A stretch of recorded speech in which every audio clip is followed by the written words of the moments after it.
3 میلیون ویو، 5 میلیون ویو، 9 میلیون ویو. تقریباً بعد از 1 سال از شروع ساخت شورت ها بالاخره تونستم فرمولی پیدا کنم که همیشه باعث وایرال شدن ویدیوهام بشه و امروز میخوام همون دانش رو بهت منتقل کنم. این ویدیو یه آموزش سطحی نیست که فقط بگم برو فلان نیچ رو انتخاب کن یا از فلان هشتگ استفاده کن. نه، اینجا قراره دقیقاً همون فرمولی رو یاد بگیری که کریئتورهای بزرگ استفاده میکنن تا تمام شورتاشون بهتره کنه. پس با دقت گوش بده، اگه خواستی یادداشت بردار و بزن بریم. قبل از اینکه یاد بگیریم چطور الگوریتم یوتیوب رو بشکنیم، باید اول درکش کنیم و از همه مهمتر بدونی که الگوریتم نه تصادفیه و نه به شانس ربط داره.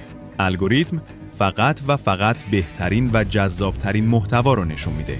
پس اگه شورت‌هایی بسازی که جذاب و پر از نگهداری مخاطب باشن، وایرال شدنت تقریباً تضمینیه.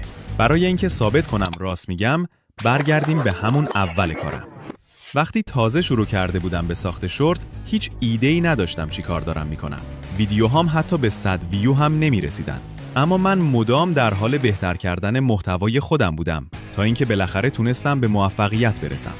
فکر کنم حدود 4 ماه طول کشید تا به 10,000 سابسکرایبر برسم. ولی حالا جالبه بدونی توی کانال بعدیم فقط در 3 هفته به 10,000 ساب رسیدم. چون این بار تجربه داشتم و میدونستم چطور محتوای بهتری بسازم. پس باور کن وقتی میگم الگوریتم همیشه محتوای خوب رو تشخیص میده و اون رو میبره بالا. و اگه دقیقاً همون چیزایی رو که بهت میگم اجرا کنی، تو هم خیلی زود اینو تجربه میکنی. اما حالا برسیم به اولین قدم مهم، موضوع جذاب. همه چی از یه موضوع جالب شروع میشه. هیچ ویدیویی بدون یه موضوع درست و حسابی وایرال نمیشه. پس قبل از هر چیز به این فکر کن، مخاطب هدف من کیه؟ اونها دنبال دیدن چی هستن؟ الان چه نوع ویدیوهایی توی این نیچ خوب عمل میکنن؟ یکم وقت بذار و این سوالها رو بررسی کن. من حتی پیشنهاد میکنم بری سراغ کانالهای بزرگ در نیچ خودت و ببینی چه ویدیوهایی براشون ترکیده. مثلا یک کریئتور رو پیدا کردم که بهترین مثال برای این موضوعه. اگه به شورت‌های پربازدیدش نگاه کنیم، می‌بینی که همشون برای مخاطب‌های کم سن و سال، مخصوصاً بچه‌های مدرسه‌ای ساخته شدن. اما وقتی رفت سراغ موضوعاتی که به اون سن و سال نمیخورد، ویوهاش به شدت افت کرد. و حالا اگه به جدیدترین شورتش نگاه کنیم، دوباره ویوها بالا رفته چون برگشته سراغ مخاطب اصلی خودش. پس همیشه یادت باشه بدون که مخاطبت کیه و چی میخواد تماشا کنه.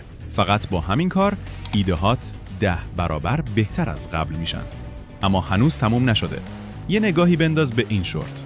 Mr. Beast shares the key secret to his success on YouTube.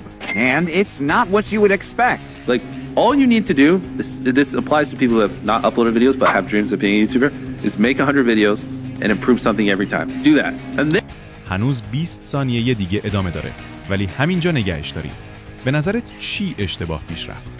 موضوع خودش بد نبود، حتی تا حدی جالب بود و مخاطب احتمالاً اوایل موند تا ببینه چی میشه.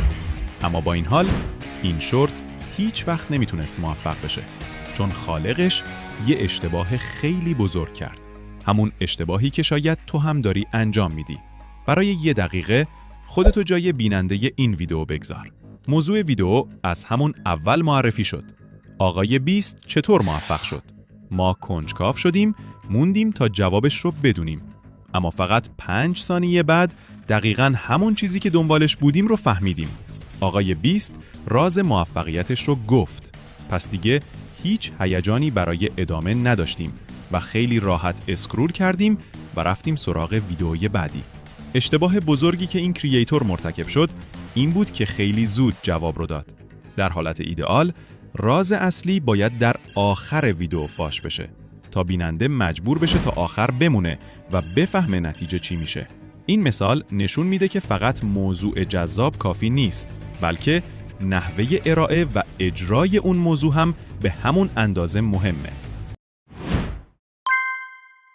اگه میخوای به راحتی محتوای وایرال بسازی، باید یه چیز بزرگ رو یاد بگیری: ویرایش و ساختار. ویرایش یعنی چطور ویدیو رو نشون میدی، مثل برش‌ها، سرعت و زیرنویس‌ها.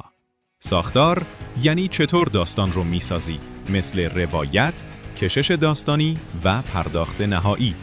اگه یاد بگیری این دوتا رو با هم ترکیب کنی، تقریباً هر ویدیویی که میسازی وایرال میشه. من خودم برای این کار از یه سیستم استفاده میکنم به نام HPC که الان برات قدم به قدم توضیح میدم. H قلاب 5 ثانیه اول. شورت هات مهمترین بخش کل محتواست. قلاب باید موضوع ویدیو رو معرفی کنه، ولی طوری که بیننده پر از سوال بشه. یه نمونه از یک کریئتور با بیش از 70 میلیون ویو رو ببین. بیای تجزیه‌اش کنیم.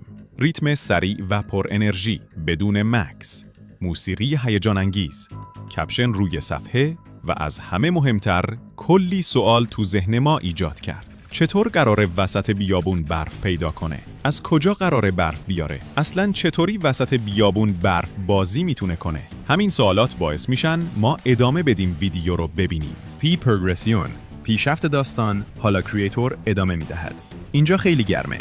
شنها گوله نمیشن و ما هم برف نداریم.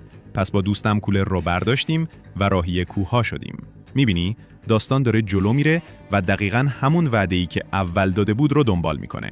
اون گفت میخوام وسط بیابون برف بازی کنم و حالا داره نشون میده چطور میره دنبال برف.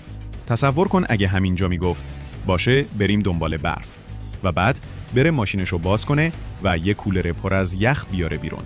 فاجعه میشد چون ما احساس فریب خوردگی میکردیم. پس همیشه مطمئن شو که مقدمه ی ویدیو با ادامه ی محتوا همخوانی داره. CC اوج لحظه‌ایه که مخاطب بالاخره اون چیزی رو که دنبالش بود میبینه. در این مثال یعنی برف بازی وسط بیابون. Now there's only one thing that two men can do with a cooler full of snow. Throw it at each other. پایان قشنگ و راضی کننده. این ویدیو از هر نظر عالی بود. ویرایش متناسب با سبک محتوا، موسیقی درست، شوخی‌های کوتاه و جذاب، روایت داستانی قوی. حتی اگه نیچت با این آدم فرق داره، اگه همین اصول رو تو محتوای خودت پیاده کنی، خیلی زود شورتات میتونن صدها هزار ویو بگیرن. و یادت نره، هیچ وقت از الگو گرفتن از کریئتورهای موفق نترس. یاد گرفتن از بهترین‌ها یکی از مهمترین قدم‌ها برای پیشرفت در ساخت شورتاته. تا اینجای کار حالا دیگه باید بدونی چطور یه شورت خوب بسازی. اما هنوز کارمون تموم نشده. چون خیلی‌ها بدون اینکه بدونن خودشون دارن باعث میشن ویوهاشون محدود بشه. چرا؟ چون به یه سری جزئیات مهم در زمان انتشار ویدیو توجه نمی‌کنن. و نه، منظورم هشتگ یا عنوان نیست. اون فقط نوک کوه یخه. یادمه تو یکی از کانال‌های قبلی شورتام داشتم با انتشار ویدیوها آزمایش می‌کردم. می‌خواستم بدونم بهترین زمان و تعداد پست گذاری چیه. نتیجه‌ها واقعاً جالب بودن. اول از همه روز هفته اصلاً مهم نبود. من ویدیوهایی داشتم که در هر روزی از هفته هم موفق می‌شدن و هم شکست می‌خوردن. اما چیزی که واقعاً مهم بود زمان انتشار بود. متوجه شدم وقتی صبح‌ها پست می‌ذارم، ویوها به طور قابل توجهی بیشتر نسبت به بقیه زمان‌ها. ولی این به این معنی نیست که تو هم باید صبح پست بذاری. چون هر کانال مخاطب خودش رو داره. بذار نشونت بدم چطور زمان مناسب خودتو پیدا کنی. برو به بخش انالیتیکس در یوتیوب استودیو. بعد روی آدینس کلیک کن و یکم پایین برو. اونجا یه نمودار میبینی که نشون میده مخاطبات چه ساعتی بیشتر فعالن. مثلا توی نمودار من صبح‌ها بیشترین ترافیک دارم. پس برای من بهترین زمان انتشار صبحه. ولی برای تو ممکنه فرق کنه. بنابراین پست هات رو بر اساس زمانی بذار که مخاطبات بیشتر آنلاینن. حالا بریم سراغ بخش دوم آزمایش. دفعات پست گذاری. اپلود فریکوئنسی. توی 2 کانال مختلف امتحان کردم. بعضی وقتا فقط 2 بار در هفته پست میذاشتم. بعضی وقتا هم تا 4 بار در روز. نتیجه چی شد؟ 4 بار در روز خیلی زیاد بود. نیمی از ویدیوها اصلاً توسط الگوریتم برداشته نمی شدن و کیفیت کلی محتوا هم پایین می اومد. از اون طرف 2 بار در هفته بهتر بود، ولی یه جورایی خسته کننده و کند بود. چون حس می کردم میتونم بیشتر تولید کنم. بهترین حالت برای من روزی 1 بار بود، چون هم فرصت کافی برای ساخت محتوای با کیفیت داشتم و هم به اندازه کافی فعال بودم تا دیده بشم. اما اگه حس می‌کنی روزی 1 پست برات زیاده، اشکال نداره، کمترش کن. فقط یادت باشه ثبات مهمترین چیزه. اگه زیاد فاصله بندازی بین پست هات، شتاب کانالت از بین میره و رشدت کند میشه. پس اینم شد مجموعه توصیه‌های من برای ساخت شورت‌های وایرال. اگه میخوای بری سراغ تنظیمات مهم یوتیوب برای افزایش بازدید کنندگان، روی لینکی که توی توضیحات گذاشتم کلیک کن. خداحافظ.